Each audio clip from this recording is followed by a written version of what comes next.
31 दिसंबर और 1 जनवरी की रात, ये वही रात थी जब ज्यादातर लोग नए साल का जश्न मना रहे थे, एक दूसरे को बधाइयां दे रहे थे। तभी दिल्ली के कांझावाला में करीब 3 बजे के आसपास कुछ ऐसा हुआ जिसे पढ़कर लोगों की रूह कांप गई। हर कोई बस ये कह रहा था कि ऐसा कैसे हो सकता है। हर कोई ये सवाल कर रहा है कि ऐसा भी क्या सेलिब्रेशन करना कि कोई तुम्हारी गाड़ी के पहियों में फंसा हो और तुम्हें उसकी चीखें भी ना सुनाई दे। दिल्ली के कांझावाला में लड़की की बेरहमी से मौत के मामले ने हर किसी को सन्न कर दिया है। जहां पुलिस इसे पहले एक्सीडेंट का एंगल बनाकर बता रही थी, वहीं अब इस केस में गृह मंत्री अमित शाह ने दखल दे दिया है। रिपोर्ट्स के मुताबिक उन्होंने दिल्ली पुलिस को इस केस की एक तैयार रिपोर्ट तुरंत देने का आदेश दिया।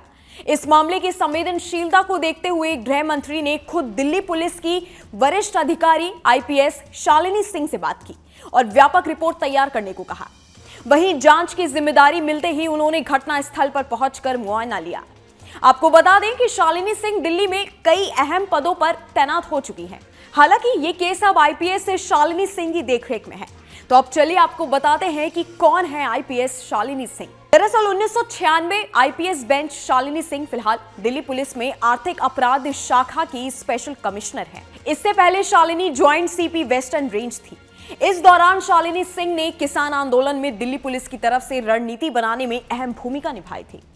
दिल्ली के खयाला इलाके में जब सांप्रदायिक तनाव की अफवाह फैली थी, तब शालिनी सिंह लाउडस्पीकर लेकर सड़क पर निकली थी और अफवाह फैलाने से रोका था। वो DCP south west south east के पद पर भी रह चुकी हैं। यही नहीं, शालिनी आईबी में भी पोस्टेड रह चुकी हैं।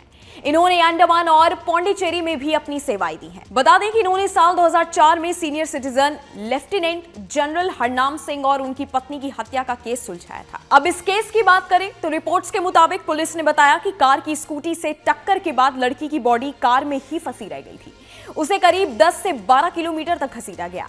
इसके बाद कार को जब कहीं मोड़ा गया तो उसकी बॉडी सड़क पर गिर गई। रिपोर्ट्स के मुताबिक लड़की की असली मौत की वजह पोस्टमार्टम रिपोर्ट आने के बाद ही पता चल पाएगी। पुलिस ने बताया कि अब पता लगाया जा रहा है कि आरोपी कहां से आए थे और कहां जा रहे थे। यह भी बताया गया कि इसके लिए सीसीटीवी फुटेज और डिजिटल सबूत की टाइमलाइन बनाई जाएगी, जिसके आधार पर इसका पता लगाया जाएगा। जानकारी के मुताबिक दिल्ली के कांझावाला में न्यू ईयर की देर रात सड़क पर शत-विशत हालत में युवती का शव मिला था। पुलिस के मुताबिक कार सवार युवकों ने युवती को टक्कर मारी, फिर कई किलोमीटर तक घसीटते रहे, जिससे उसकी मौत हो गई। पुलिस को लड़की की स्कूटी भी मिल गई है। मीडिया रिपोर्ट्स के मुताबिक मृतका की मां का कहना है कि अगर कुछ गलत नहीं हुआ होता तो बेटी ऐसी हालत में नहीं मिलती। सड़क पर घसीटने से कपड़ा छिलता है, लेकिन बेटी पूरी तरह से नग्न अवस्था में पाई गई है।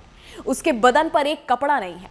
बेटी के साथ रेप किया गया, उसके बाद उसकी हत्या कर उसे सड़क पर फेंक दिया गया ताकि देखने से एक्सीडेंट की तरह लगे। मृतका की मां ने बताया कि मेरी दोनों किडनी खराब है। घर का गुजारा करने वाली सिर्फ एक बेटी ही थी। घर में कोई और कमाने वाला नहीं है। लड़की के परिवार में उसकी मां और 4 बहनें और 2 भाई हैं। लड़की का परिवार अमन विहार का रहने वाला है। इस वीडियो में फिलहाल इतना ही। हमारे YouTube चैनल न्यूज़ नेशन पर तमाम विषयों पर खबर उपलब्ध है और भी लेटेस्ट जानकारी के लिए आप हमारी वेबसाइट newsnationtv.com पर विजिट कर सकते हैं।